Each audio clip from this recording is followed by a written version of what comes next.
Okay, welcome back to the Light and Dark podcast. My name is Sam. I am so excited for today's episode because we're going to go in a little bit of a different direction. So, in my podcast, I like to share both the lighter and the darker sides of life, of spirituality, of what it means to be a human. And so, I really am looking forward to today's conversation because we get to explore some of the lighter sides, some of the more playful sides, some of the more childlike sides in a completely different aspect than I would normally include on the show. And today I have Deb Gilpin with me today, and she has worked with and opened and expanded so many museums across the nation and even into other parts of the world. She's lived a very adventurous life and really focuses on this leadership aspect, this playfulness, working with children and how to bring more light into what they do, and also being a really practical and decisive leader and working with other people to create these visions. So I would love to introduce you. Deb, thank you so much for being here. Thank you so much for having me. This is great to be here. Yeah, it's exciting. I honestly, truly have no idea where this is going to go, but I've got some questions written down for you.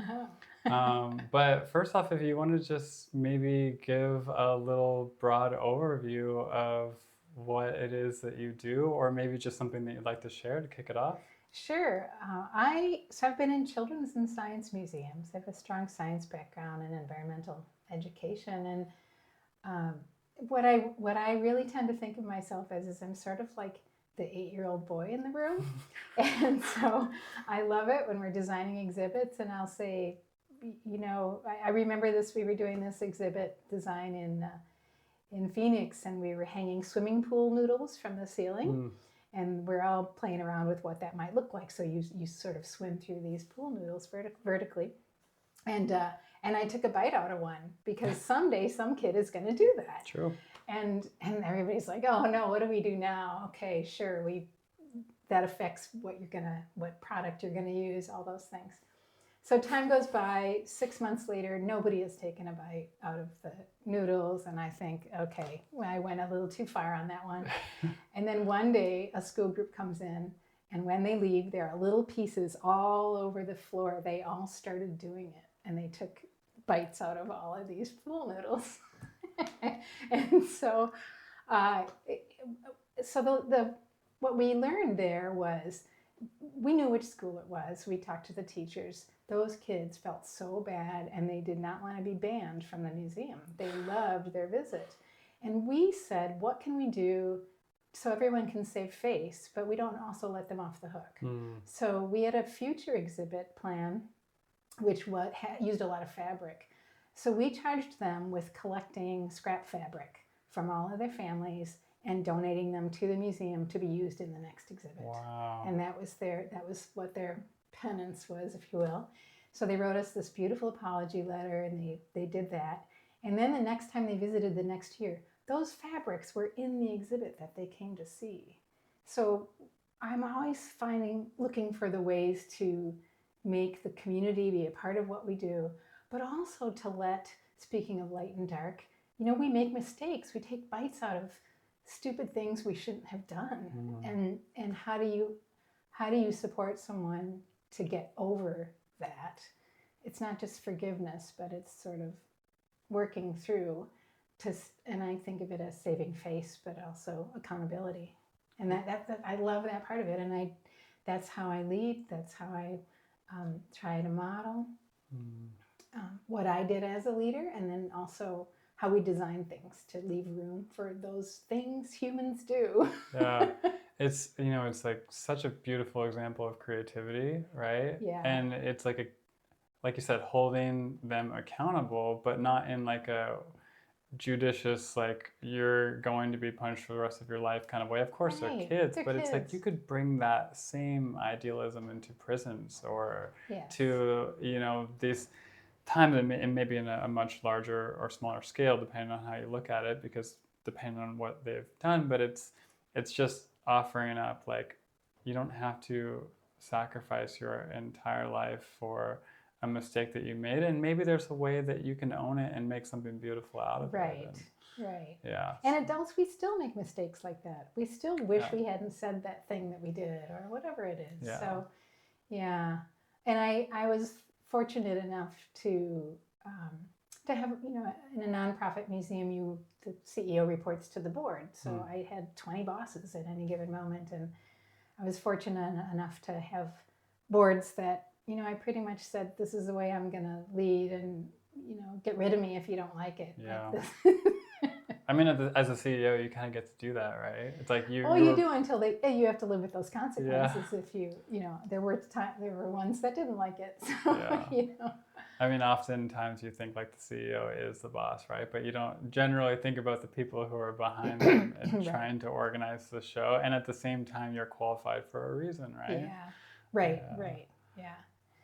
Yeah. So, so that's a little bit about what I did, and I have a question for you. Yeah. I like that. I want to ask you, when you were a kid and you would play, what was your favorite thing to do?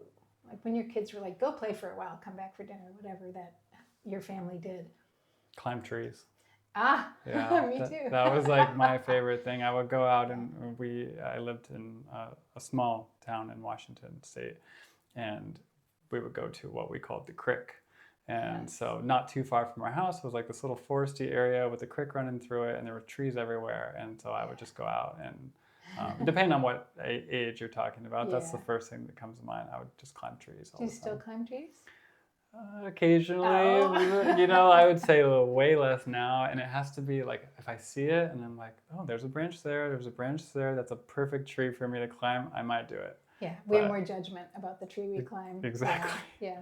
I climb trees too, and my kids as adults now do too. And I just remember the phone call of my daughter saying, "Mom, my phone fell in the river, and can you help me get a new phone?" She's off at college. Yeah. And I said, what? Tell me what happened. And she said, oh, I was climbing a tree that hangs over the river and it fell out. And I was like, oh, I'm so proud of you. I'll help you with that phone. Great story. Okay. Yeah.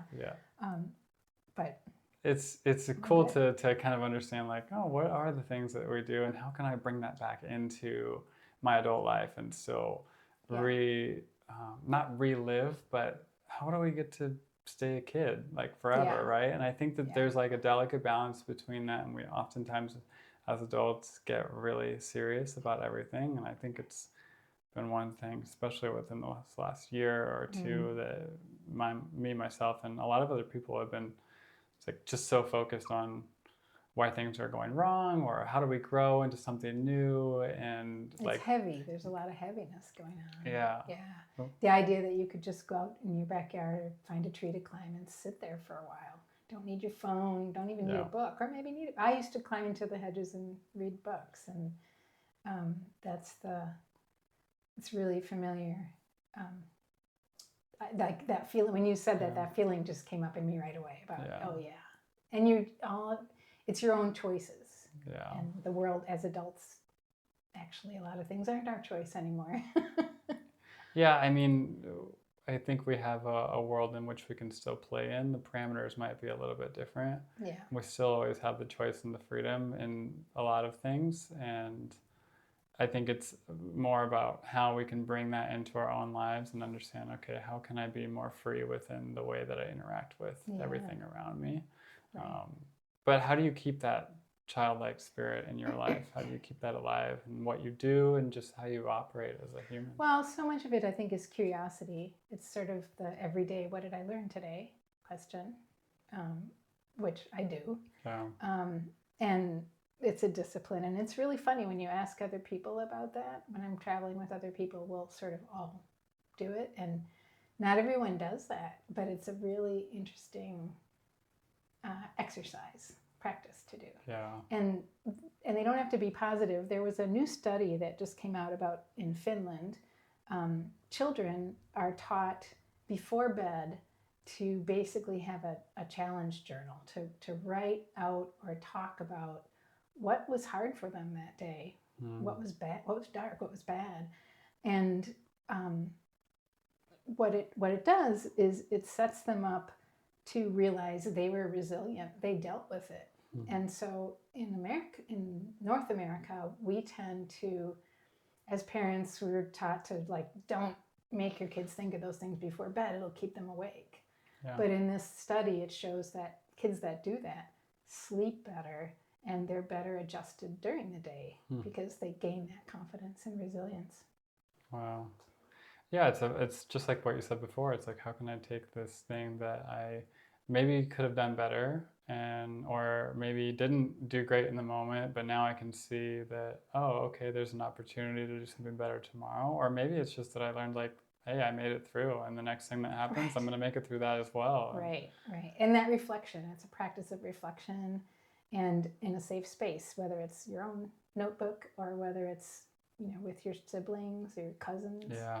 I love cousins. I don't know how much time do you have a lot of cousins? Do you spend time with cousins? Honestly, I have one cousin that I really love. Yeah. And not to say that I don't love the other cousins, but one of them has just kind of picked me out of the bunch and was like, all right, she's a couple years older than me. And she's like, you're going to be my favorite. And her and I think, are the only ones in the family that are doing something radically different and going against the grain in a lot of the ways that my family was taught. But cousins are great.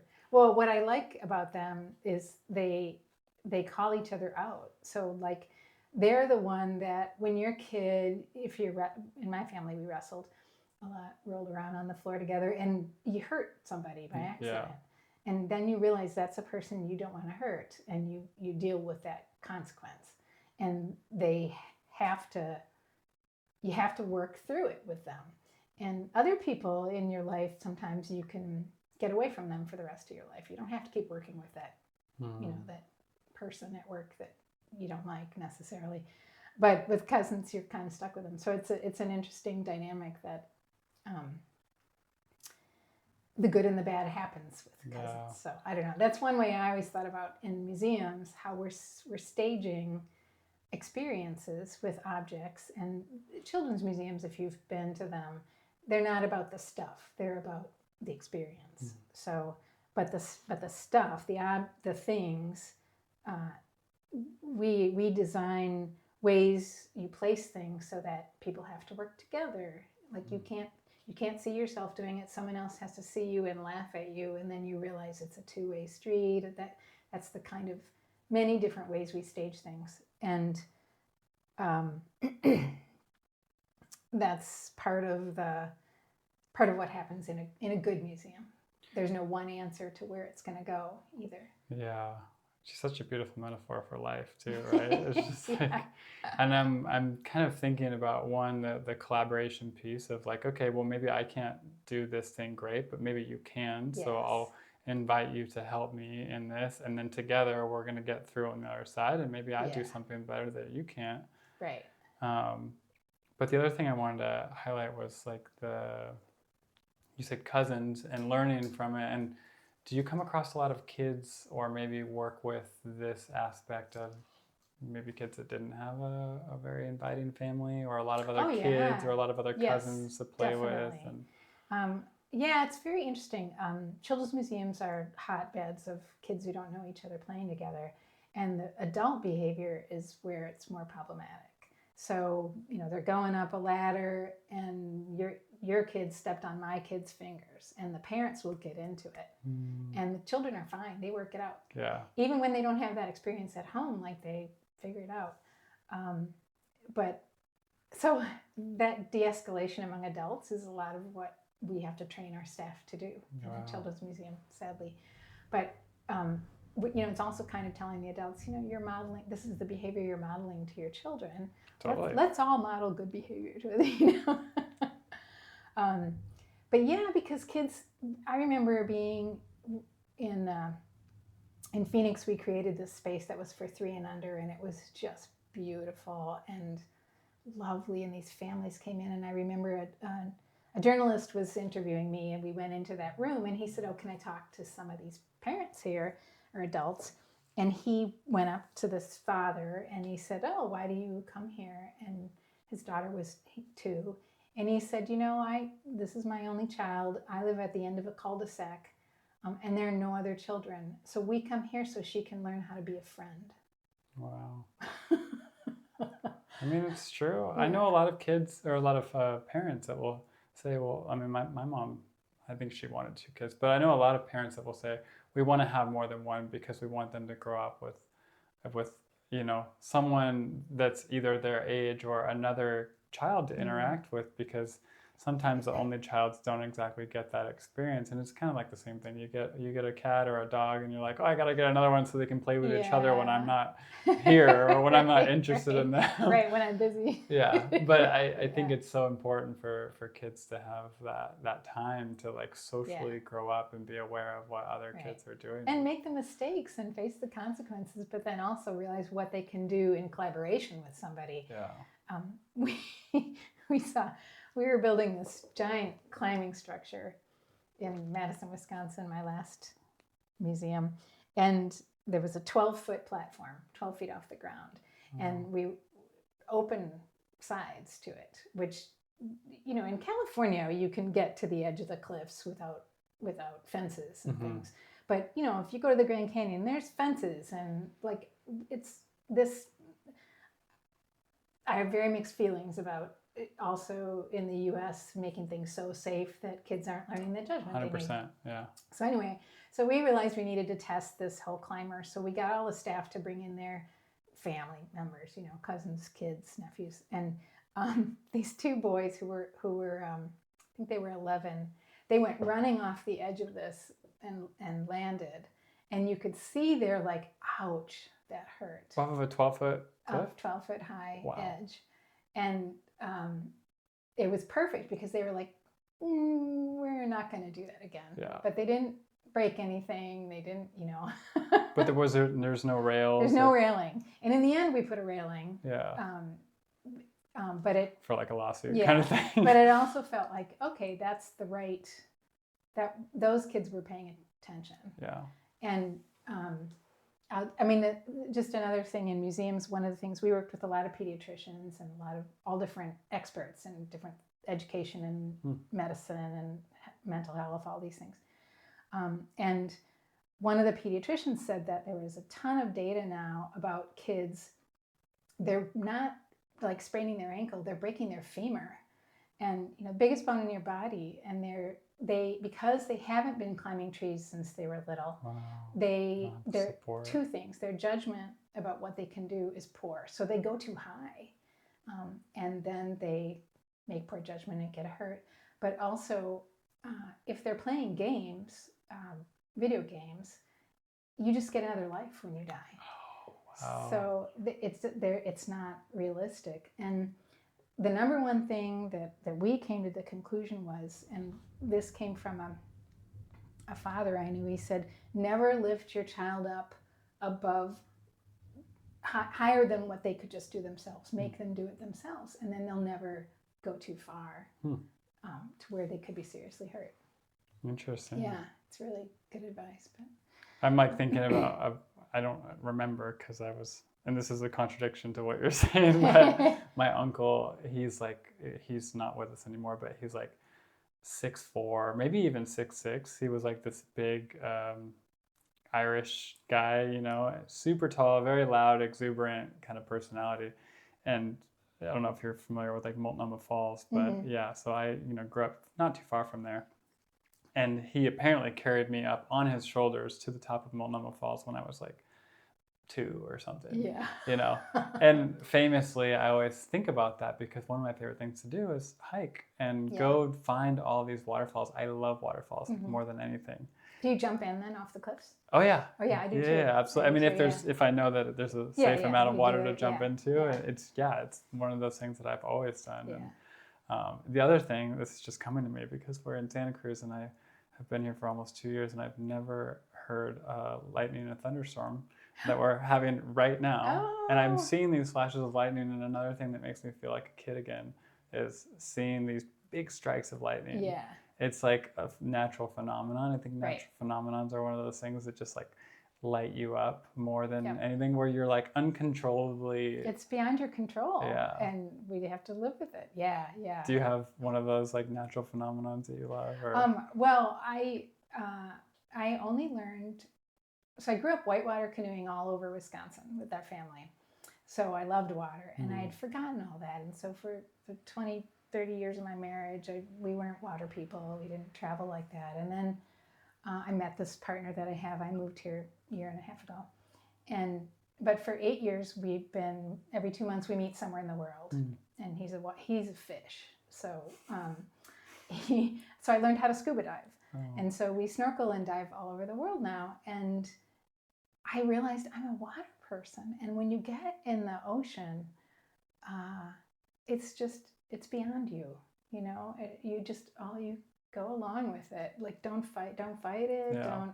All of that stuff and it's so 3-dimensional. So you really have it in your body in that way. I love it. Yeah, it's a sheer I don't force. like the cold water here. Yeah, it's a little different. I lived in Mexico, and like surfing, you know, is not a big deal because all you got to do is go out with a board and a pair of shorts. Here it's like you need a full wetsuit. Yeah. But it's like one of those forces where it's like so powerful. I feel this way about waterfalls too. Yeah. It's so powerful, you can feel it, and there's no other thing to do but just be completely present. Yeah. Because you know that force is like much stronger than you. Yeah. And at the same time, it takes everything away and allows you to be so present. And it's when I lived in the desert in Phoenix, after rain, the desert smells just amazing. Yeah. And that was new for me. And I just loved it. and it's very visceral like that. Yeah. I lived in Phoenix for about 7 months. And for some reason, I decided to move in May. And then I moved away from there in November. It was like the hottest time of the year. Yeah. Didn't even get the good part, but they would get the haboobs. You know, those the big, dust storms. the dust storms. And then right afterwards, it just pours down rain like you've never experienced it. Moving from Washington, I like went out there and I danced. I played in the rain, and I was like just soaking it up. And, Right. Well, this is so much lightness, which I appreciate, and I love talking about. Of course, I go that way, but I have sort of a question about, or for you again, when you find, do you use these things you love or enjoy that move you so much when you have darkness, when you're struggling with something? What do you do? How have you found your way through those things? I think. So I rely on nature a lot, and I feel like it's been different up until the point that I've moved here because I'm in a much different phase of life, and I kind of moved here with this idea that I would be near the beach and it'd be a small town and you could walk around. And traditionally, the other thing that I would rely upon is like community, people that I could see all the time that would light me up, that I'd have that social interaction, and it would allow me to step into the version of myself that I really liked and that I thought other people really liked. And being here, I moved here for those things, for the beach, for the trees, for the community, and not to say that it doesn't have all those things, because it completely does. But I haven't been the way that I was before I moved here. And so I've been kind of going through this period of a little bit of hibernation where I'm communally focused in my work and my jobs and all the ways that I'm out, and then I come home and I'm a little bit done. Like I just want to be by myself. Yeah. And there's been a lot of shedding, a lot of this deep internal process has been happening, and that's come with more fear than I've ever encountered. Oh, fear. And I think it's one of the questions I wanted to ask you actually, but for me, the only thing that has kind of gotten me through is walking to the beach and either walking along the ocean on the sand or along the cliffs, and just getting myself out of my own mind, because I tend to have a very, very active mind, and that can be used for good, but a lot of times it can send you down a rabbit hole. And so the breath has been really important for me to come back to as well. And of course I have a lot of like the fascial maneuvers that you've come to my class, and some of the more body pieces, this more embodiment piece has been really strong for me. But if you take all that away, like I have to be somewhere near nature, or else I'll probably go insane. So, Yeah. I have certain things I've found here. There's a laurel bay tree on the 2 mile trail in the Buddha, land of the medicine Buddha. Yeah. That is, it's like the oldest one I've ever seen. And I don't know what it, I don't know how old it is, but it's just stunning. And I can go to that tree and is it like find my place. there in the middle of the no, it's along meadow? the trail. There's a bit of a clearing and it has this one really long arm that goes out that clearly everybody goes and sits on too. Okay. But I'll take you there sometime. Yeah. We'll have a walk. I would love that. Yeah. But the fear thing, so it ties to, you need to think about, I jump off cliffs into water too. And there's something about facing that and figuring out, why do I even need to do this? Some of my friends think that's just nuts, and they even, you get hurt from things and they're kind of like, well, you went looking for that. Like, no, I didn't, but but I'm not willing to give up the things that remind me that I have strength and ability to get through something. And there's, just to go back to my work, a lot of, actually for leaders of museums, there are huge moments of fear because your responsibility is significant. I mean, I had 75 staff. I mean, I laid off 54 people by email when the entire staff. Wow. Which is horrifying to have to do.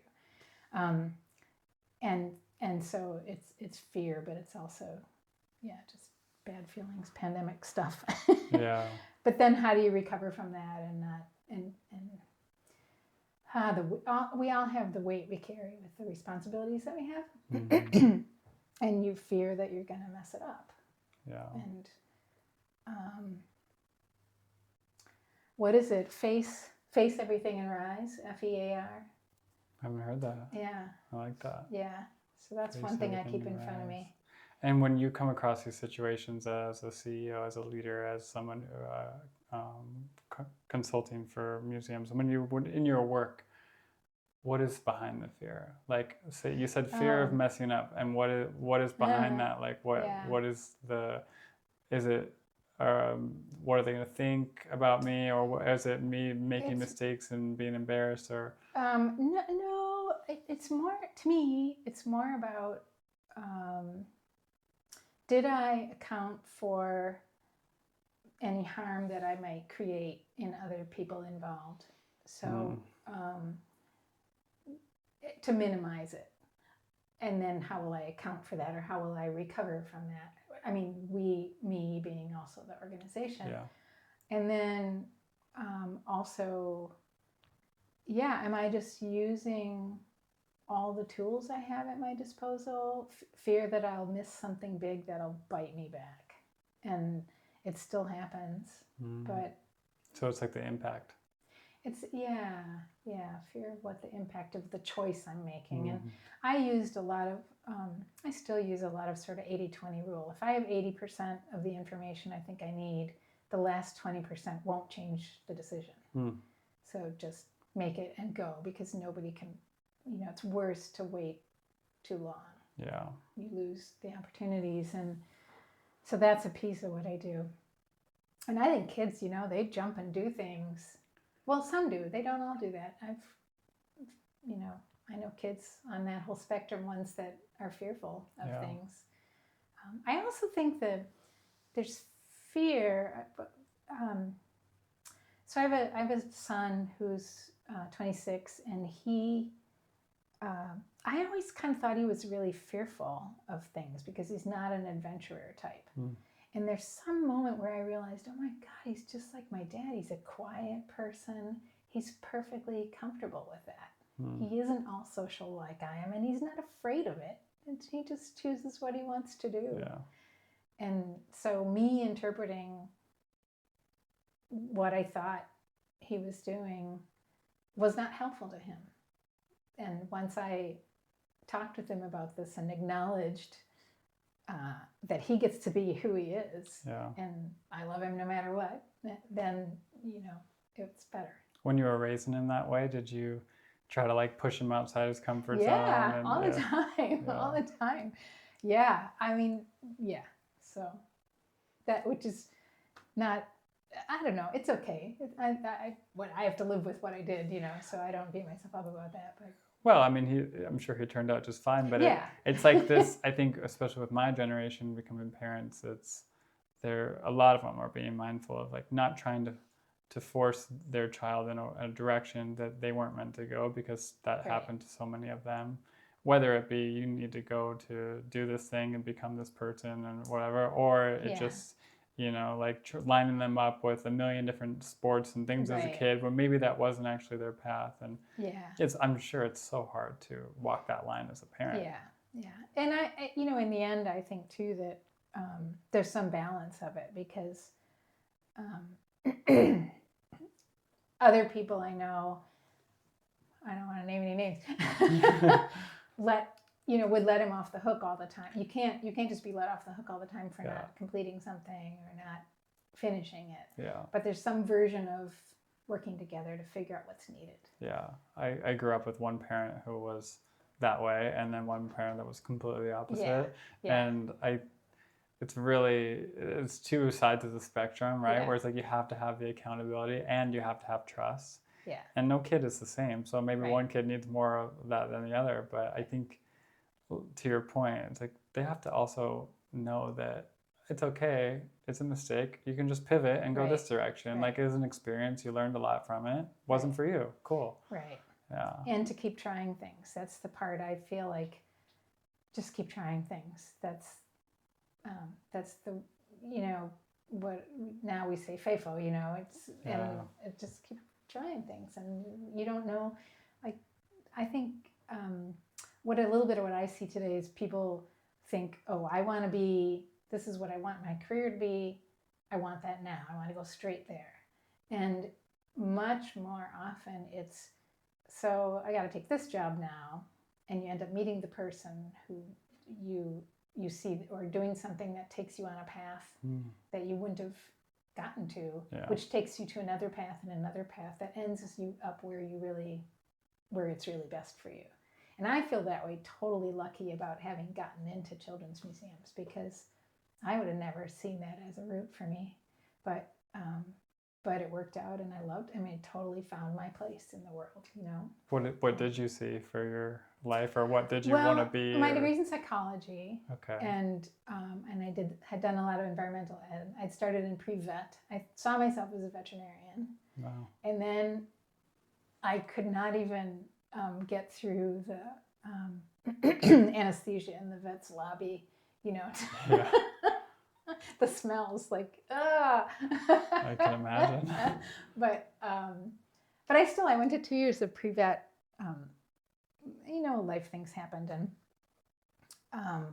I just came out of school with a psychology degree, and there's no job that psych degree takes you straight into. It just doesn't. So I had worked in hotels all through college and end of high school, and that's where I got all these different experiences, and that fed into the skills I needed later. So working the front desk and do all the different things. So yeah.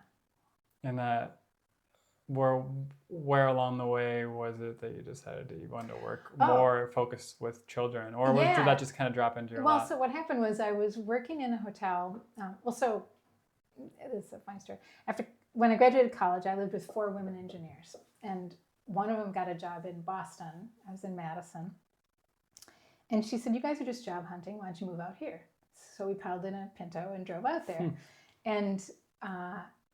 And then I found a hotel job there too. So I was front desk manager and then controller. And I saw this job described that was exactly like the job I did at the hotel, but it was for a children's museum, which also opened a science museum on the campus. And they close at night. And hotels don't close at night. No, they don't.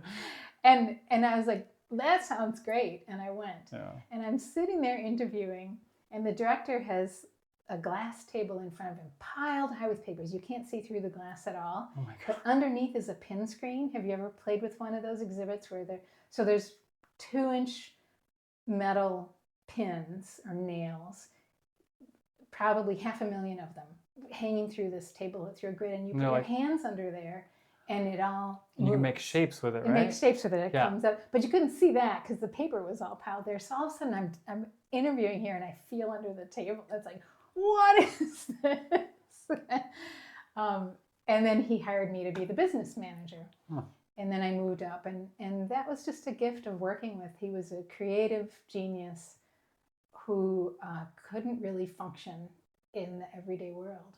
So we'd be in a staff meeting, and he'd go, "That's a scarlet tanager in the tree out there. Let's go." And we'd all run out and go look at it, or look at the just anything in the world. Yeah. And that totally jibed with me and really made sense to find my place. And it's very childlike. And I realized I'd been around. My parents were both rebels in their families, and that's what a bit of what they were like. Practical, but yeah. Well, it's just like you don't find that very often, especially in today's day and age, people that are willing to like stop and just follow the things that they're like really naturally curious about, or like. Well, in the corporate, there's a negative feeling about it. Oh, you're distracted. You can't focus well enough. Yeah. And it depends how it goes, I think. I had to tone it down for myself sometimes. There's a line, right? Yeah. Well, and then there's something else I wanted to ask you about the exhibits. I mean, how did you step into? Did you start designing the exhibits? Well, I always participated in it, and partly I just insisted on that because what I liked about it was that the staff who were designing had amazing expertise, and I would come in with a different something somebody else hadn't done, like bite the noodle. And this consistently what seemed to happen is they'd pull me in sort of toward the end of the process, and that's when I got to just play around with it. And the gist of it to me was that kids in the museum, kids open every doorknob. They test everything. And so I loved it when a kid would open my door, and we always had our offices. When I was laying out the museum, I would be like, we have to be out there. We're not down in the basement or something.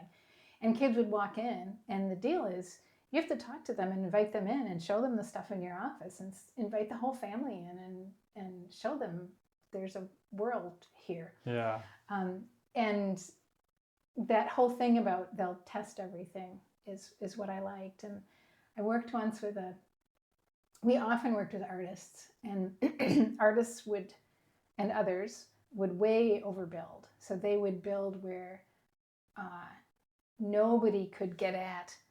They'd put in special screws so that if you have to fix something in this motion machine, you have to get the special screwdriver and get in there, and that way no kid's going to do it. And my deal was, if a kid's fooling around with the screws, then your exhibit's not good enough. So like, make that easy for staff, but do something better with what you're providing. In my mind, I went to provide them the screwdriver and the and make it like fun and make it interactive, right? We had an exhibit that was take apart, and it was typewriters and printers and toasters and we just, the tools are, I think they still have it at that museum in Massachusetts, and all the like hand drills, and it was amazing because the shift we saw was that the parents started, and this was in the 90s, also not knowing how to use those things. The grandparents would know, and they'd be showing the kids, but the parents did not either. And what we started hearing was, if you would host evenings where we can come with like dad-daughter program, where we build something or take something apart together, we would love that, and we need the guidance because we don't know how to use a power drill either. Wow. It's very interesting. I'm surprised to hear that in the 90s. I feel like it was already happening. Yeah. Wow. Yeah, and it's definitely still. Well, in technology, right? It's like we have something or someone that can help us with everything. Right, yeah. And things happened. I like typewriters, nobody uses typewriters anymore, but computers have capacitors in them, potentiometers, so that you could get shocked. So there's a lot of challenges. Yeah. Right. So things changed in that world. Yeah. But that's the staging something that's beyond what you know, what somebody's going to know, and there's no right answer. Just take this thing apart and see where it takes you. And some kids could take apart a whole toaster and then put it back together again, and their parents would be shocked at that skill and realize, wow, we did not know that about her or him. Just fun to see. So do you guys have like statistics, or do you have a way of saying, oh, this exhibit didn't really do very well? Yeah. Or is it kind of like, well, there's something for everyone, so different kids are going to be drawn to different things? Well, the design definitely in my kinds of museums is about, we call it dwell time. So we sit there and observe and track the dwell time at an object or at an exhibit area, and that tells us how long did we hold their attention, and what could we do to, what could we do to improve it or to make it more universally holding attention. And the trick, these museums I was at are particularly hands-on, and not hands-on with computers, like no computers. So literally like connect wires up to a light bulb and a battery or a little fan or whatever, and mess around with that, and maybe lightly shock yourself, and it's okay, and you just try the next thing. So it's really about holding attention, and that's really a critical skill for a child, even an adult, to be able to work through something and stick with it long enough to answer their own questions. So that's the other piece. Is in my museums, we don't say what you're supposed to do. We don't tell you what the outcome is, because that's my question. I'm answering my own. You need to figure out what you want to know about that thing. I'm so fascinated. I'm like, I wish that... I can see your brain's ticking over there. Well, it's ticking for a lot of reasons. One, because I wish that I would have had this opportunity to go as a kid, and to be able to explore and play around. And one of the things that I was thinking about is I work at the farmer's market one day a week. And there's kids that are all the time coming up, and we have like these little, it's like slag glass from a glass blowing studio. And there's these really, really like blue, green, pretty rocks that are sitting on the display, and all the kids come up and grab it. They're really fascinated, even the adults. But kids are always coming up, touching things, whether it's at my booth or somebody else's booth. And the first thing the parent does, no, we don't touch that. And they're teaching them, right? Yes. And all the kids want to do is they want to go around and touch and pick up everything, like you're saying about the doorknobs. And so I love that there's an opportunity for the kid to not be told, no, you can't do that. Right. Because and like, not to put down my mom or anything, but it's like there was so much of that. No, you can't do that. You can't do that. You can't do that. Which is why I think the fear is you can't act that way. You can't be that way. That this and it is me wanting to push the limits, push the boundaries of what I can do in my adult life, because I maybe didn't have that as a kid. And so I think, one, it's so valuable, but do you see like the effects of the kids that didn't have that then grew up? Oh, totally. That's why you have to put fences on the edges of the cliffs, because they don't know they're not, or like around a fire, taking a kid camping. And so do you keep saying be careful about the fire, or do you like let them touch a rock and go like, how bad is that going to be? And they're only going to do it once. So then they've learned the lesson. I was more thinking on the other end of the spectrum, where like people are too timid and they don't ever like make anything of themselves because they were told this is how things are. Oh yeah, right. I think it goes together. It goes together with I think adults are trying to protect their kids, so they're literally, we would see when you go into a museum, even Exploratorium, which had a lot of signage about what's happening and what you can expect to see here. Which is sort of the granddaddy of hands-on science museums. Kids would start going right toward the exhibit, and they'd put their arm across like, no, wait, we got to read what we're supposed to do here.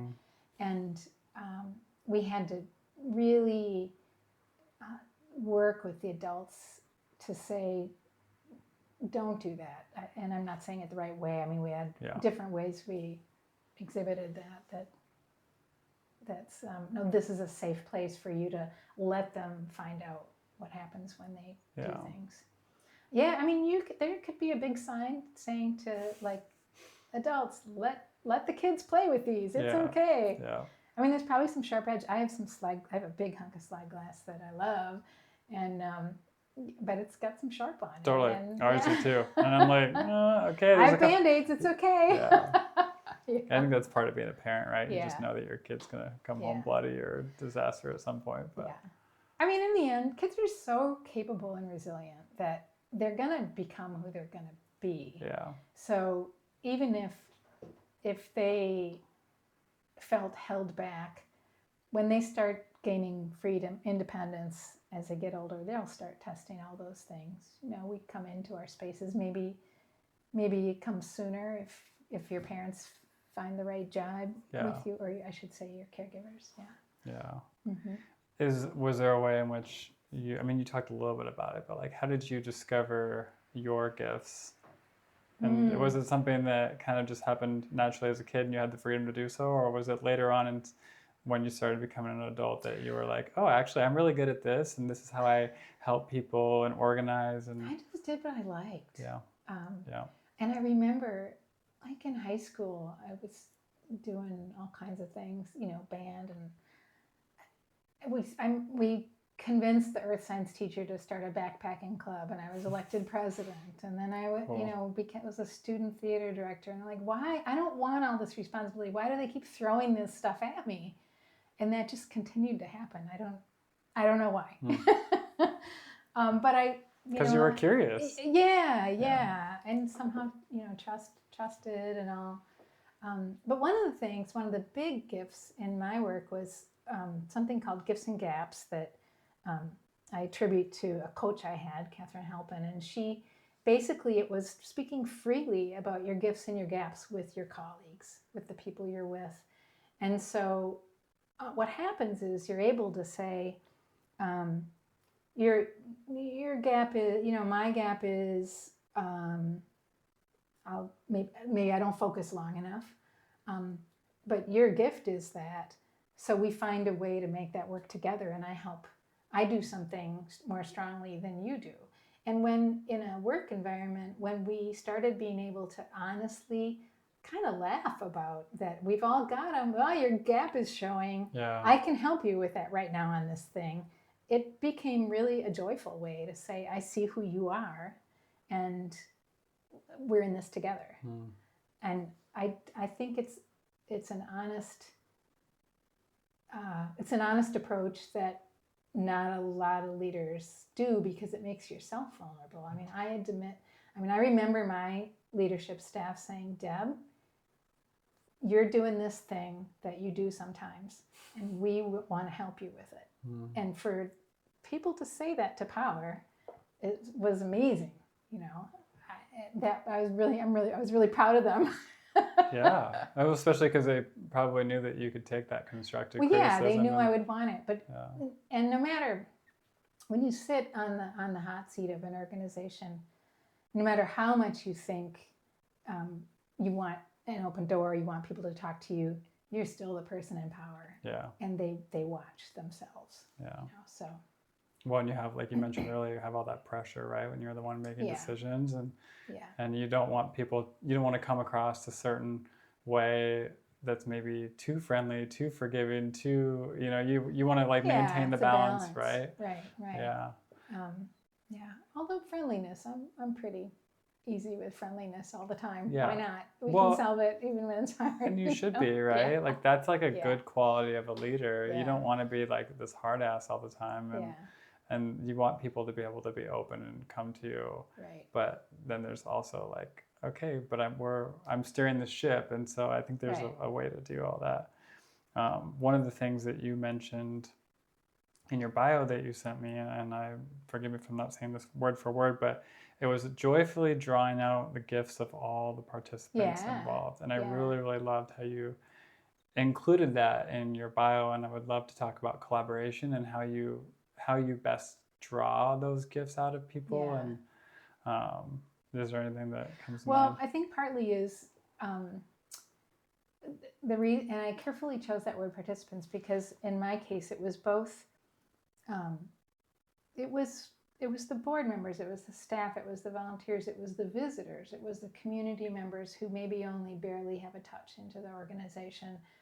But it's sort of finding the way in to have them all know that we want you to be a part of this. And one of the things I started up was for any staff member could propose to lead a program. And I had a bit of a format, and what they would learn through that is how do they write out. So some of these are high school kids, so they'd learn how to write out an abstract about what they want to do, what the learning would be from it, what the experience will be like, also what a little budget might be that they needed. They might need $50 for something, and they can request that, but then they'd learn how that budget works, and they could submit that to education and then be approved to lead that program.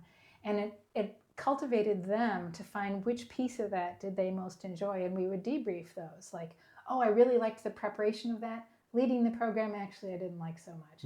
Like me, I don't love to teach, but I learned one program. I learned how to do the homing pigeon program that we had. Every museum I was at, I always learned one program, and that was so that I would understand the gifts that our program people brought and how hard it is, because I stink at it. So I would go, and I usually had a different spin on it. So we had homing pigeons we had a rooftop garden, 5th story roof in downtown Madison, right next to the state capitol. And we would take the pigeons out to some school or church and do the biology of the pigeons. Also, homing pigeons are early technology. That's how messages were sent back and forth. We do all of that. We would laugh about, why do you think, here's cigarette paper, we're all going to write notes on this.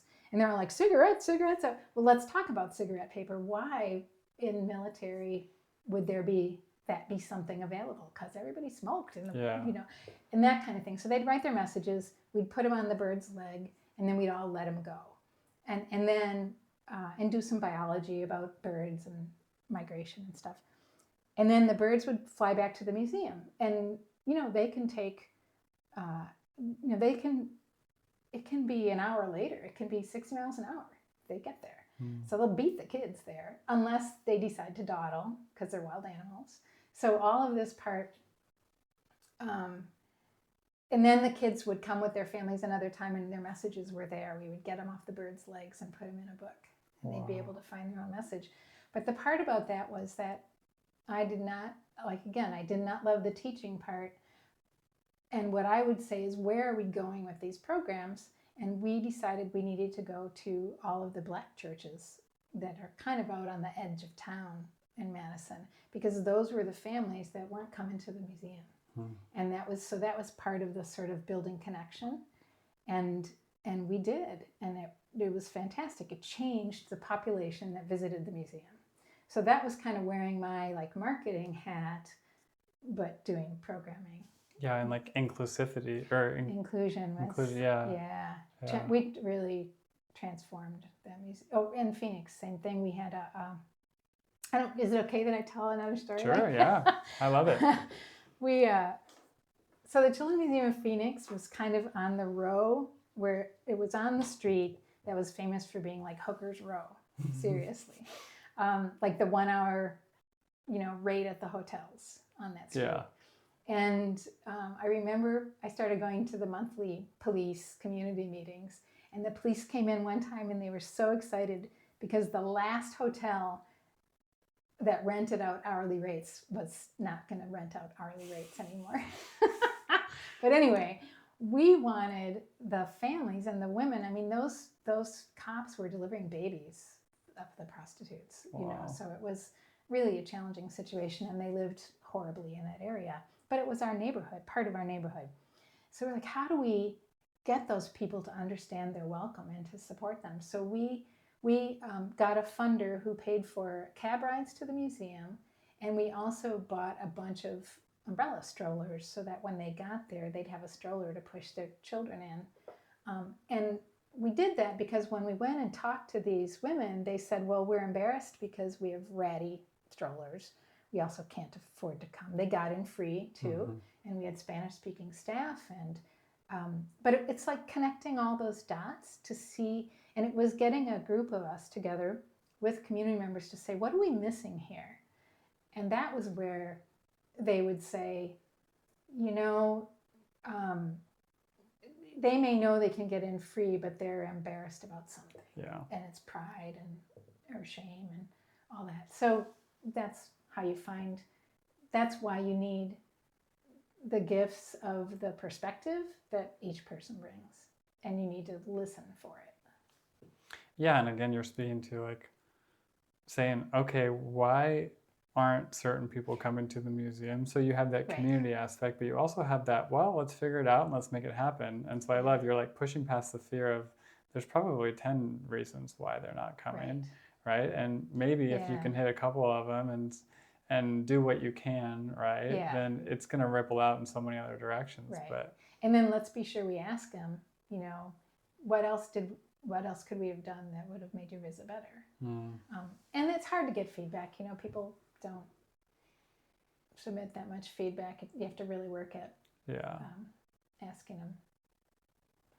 Yeah, it's so cool. And then to be able to use that within the leadership roles. I mean, I'm sure that as a CEO of many of these museums and companies that you probably had to gather those people that you were going to work closely with and direct the vision and be able to guide these. And well, same thing we did. We called in, we said, well, who's the best marketing company in town? Who's serving this population? Who's got the best barbecue? You know, like, and then invite them to 2 meetings, and we're going to pick their brains during that time. And then what you have to do with that is afterward, tell them what you heard, and then later tell them how you responded, what you did to respond to what you heard. And to connect those dots so they can say, wow, those people actually listened. Go ahead and help them with that next thing. Wow. It's a long game. Totally. And it's like I'm noticing where your psychology degree has come into like all of these different aspects of I never thought, for the longest time I did not think I used it at all. And one of my frustrations with psychology was that it always clustered people. And I really felt that was wrong because I'm an individual, damn it. And so is everybody else. And so, but I still think the skills played out. When you say cluster, you mean like profile? Like these people are like this. You're type A, you're da-da-da. Like, I hated that. Yeah, like I'm 5 of those things. And there's like, I don't belong in this one category. Right, I was like, in school, I was always the floater. I was like the one that had friends in every group, right? Was always, but never stuck around for too long. I was like, oh, let's say hi. Like, you know, been here, and then I go talk to these people, and it was just kind of, I liked the common ground. I liked the different aspects of different people. And I did that too. I moved 9th grade. We moved to a new school in the country, and it was very small, like 86 kids in my graduating class. So all the grades were mixed together in various classes. And so I had friends of all different subgroups. And I remember one group saying, you know, if you're going to be friends with us, you can't be friends with these others. And I was like, no. Wow. I'm not going to listen to you. Yeah. You can choose to be my friend or not then. But and I think, you know, so there's so many movies and shows and stuff coming out nowadays where it's like that one person who decided to be the rebel and say, no, I'm going to befriend these people who are less popular or whatever it is. Like those are the heroes. Those are the people that people want. Yeah. And it's not often enough that we have those people. Yeah. It's honoring each person. Yeah. Yeah. Well, I don't know. We didn't talk about a lot of dark things. What else do you want to talk about that's dark? Well, we don't. It's not that we have to have it. I like this. But it's all conversation. there in the, you know. It's there, and I think one of the things that keeps coming up in my mind as you're speaking is like how many people like me could benefit from a person like you, and I'm like, maybe she needs to write a book, or maybe there's a program I've been told that many times actually. You know, it's like there's a way in which you can gather all these skills that you've learned. Not to say that you need to or want to, but there's like so many people that didn't get to grow up to be a child and explore and do the things, and now they're like trucking along as an adult. Not to put myself down, but it's like I think there are so many people wanting to not only embrace that childlike side within them, but also be able to like have healthy challenges that they push past, and that they're really allowing themselves to do more, to be more, to, you know, be the person they were meant to be. And that's what I like to focus on in this podcast, really. Well, I mean, in some ways it seems like I had a charmed life, but I had decades of really rough, like worse than you'd ever describe publicly. But I'm pretty public about it. So there's in Nepalese, there's a word kripa. And a kripa is the lightning bolt that you either grab and it points your way, but it can be a good or a bad thing. But like I had breast cancer, and it like I never knew so many people loved me, and that was the kripa of it, you know. And it changed my direction, my choice of what I would do with myself, how I wanted to be. And I do think there's just dark periods, but there's some version of it, and maybe it's my age now too, you know, just life's, there can be joy in everything, but there will be the dark stuff too. So.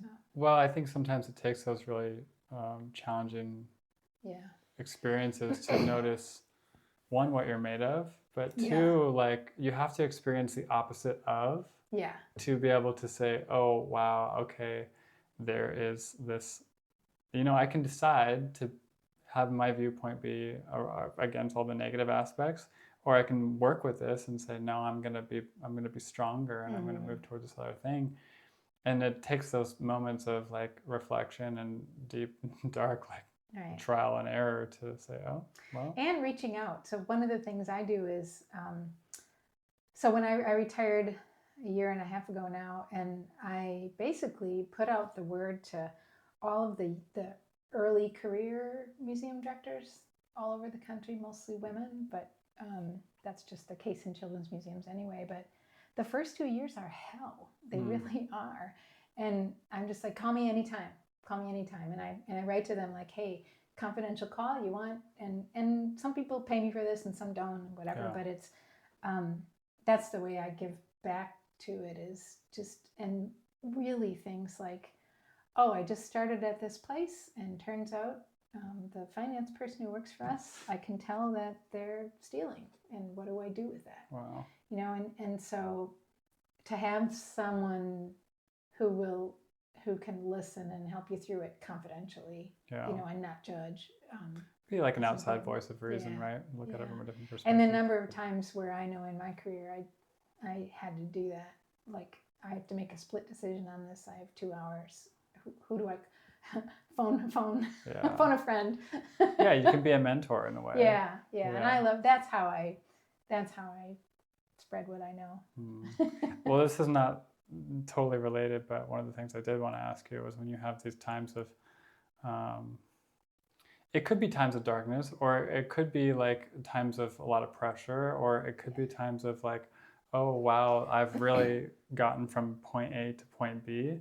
Where is that time that you have allowed yourself to like revel in your accomplishments and your achievements, like being proud of what you've created?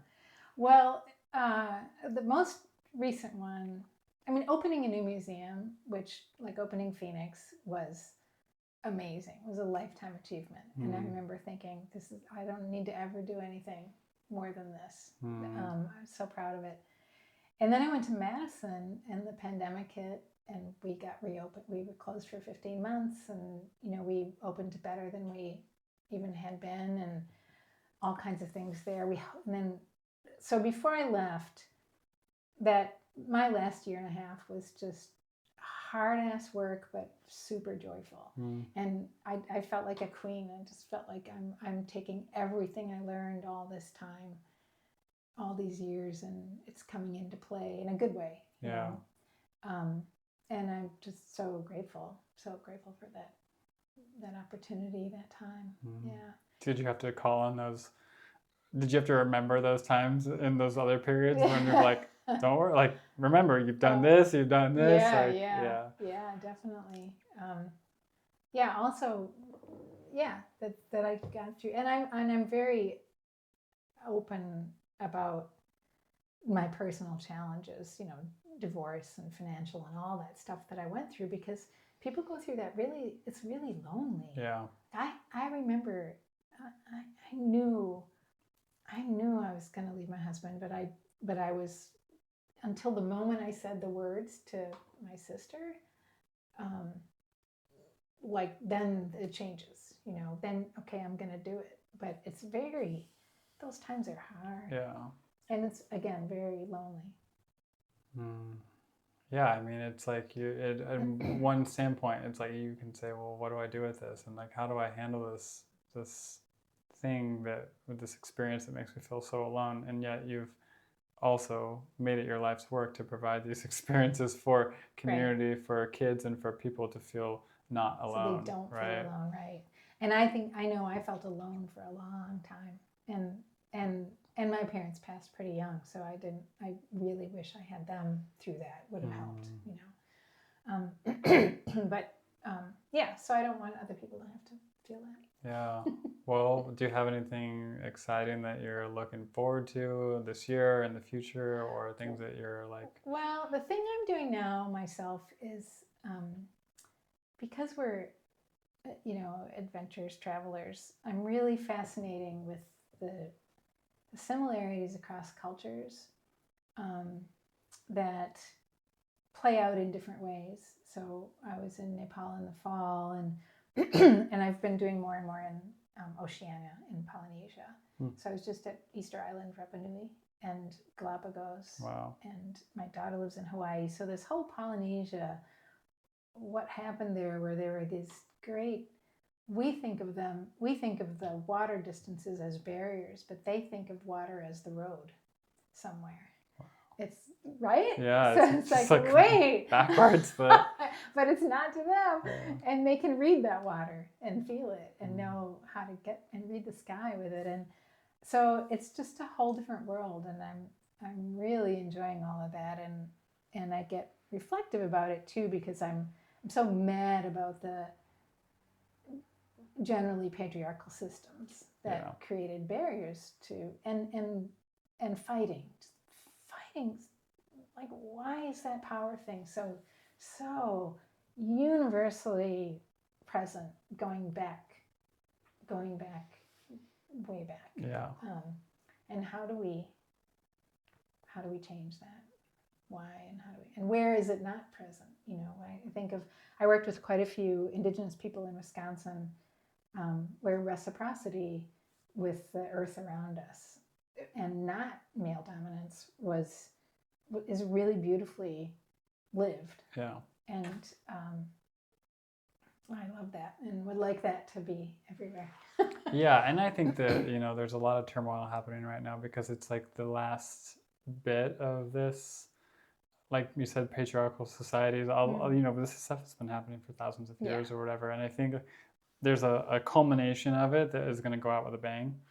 And so I think that's kind of what's starting to play out now. It's like all the things are coming out and kind of exploding, and you know, and it's like, okay, we're going to squeeze out as much as we can, and eventually it's going to start turning. People are waking up. Right? Well, I really believe everything's a pendulum. Yeah. So, but the pendulum's going way over, so it'll change. But again, like the light and dark, you know, as far as it swings to the dark, it has to swing to the light. And people may not realize that, but I think equally as much terrible things that are happening right now, and we do know much more about it because of the world we live in, social media, news, we have the internet, right? But there's also so much that's swinging the other direction. That is happening, and it might not be as public, but I think there's a strong force. And it's never quite, it shifts. It's not the same thing that happened before when it went back that way. It's different, you know. Yeah. People my son's age are doing things differently than, you know, when I was that age, what we did. So it's important. Yeah. Well, is there any words of wisdom that you want to leave for people, whether it be in playfulness or leadership or using what they have around you for creativity? And is there anything that you would say? You know, the only thing I would add to our conversation in terms of sort of the kindness, which is going with kindness, but that being direct is kind. And this is something else we really chose as a theme. I chose, and my staff and I did as leadership is, it doesn't mean you have to hide. Being kind doesn't mean Wisconsin nice. It means actually being direct in a kind way, in a productive way. And that's where the sort of gifts and gaps plays into that too. But so that's my tip is,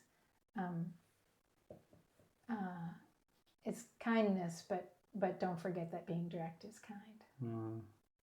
I feel like as we start this, today's the first day of the year of the Fire Horse, and everyone's talking about it, right? And I kind of feel like being direct and kind are like the two themes that are going to be strongly playing out this year. And I feel like maybe this will lead into another episode later on. That horse runs in. Yeah, if you want to come back on. But I think it's such an important thing to highlight of like, you can be both and you need to be both, and so.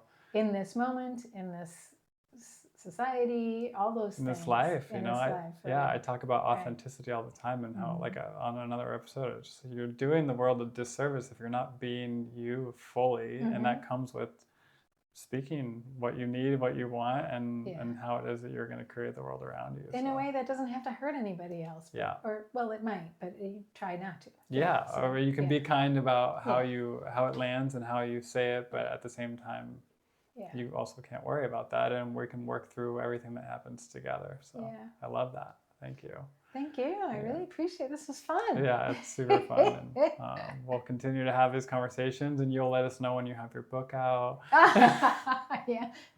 Okay. I mean, I would read it. I definitely would. I think there's a lot of people on here that would definitely read it. Well, we'll see. I can't sit at a computer long enough because I run and have fun. It's a fair point. Yeah. Well, awesome. Thanks. Thank you, Debbie. And, thank you. Yeah. And if is there any way that you want people to find you, or you want to just leave it at that? And no, I mean, if anyone ever wants to talk about something about this, I love that. I would love that kind of a phone call. So my email is. Yeah, I can put that in the show notes as well, or if you're like a website or something. But just get my email is fine. Cool. Yeah. Awesome. Thank you so much. Thank you. Yeah, I hope everyone got a lot out of this and was enjoying tuning into something a little bit different and so valuable in this day and age. So we will see everyone next time. Have a beautiful day and a beautiful new Fire Horse year.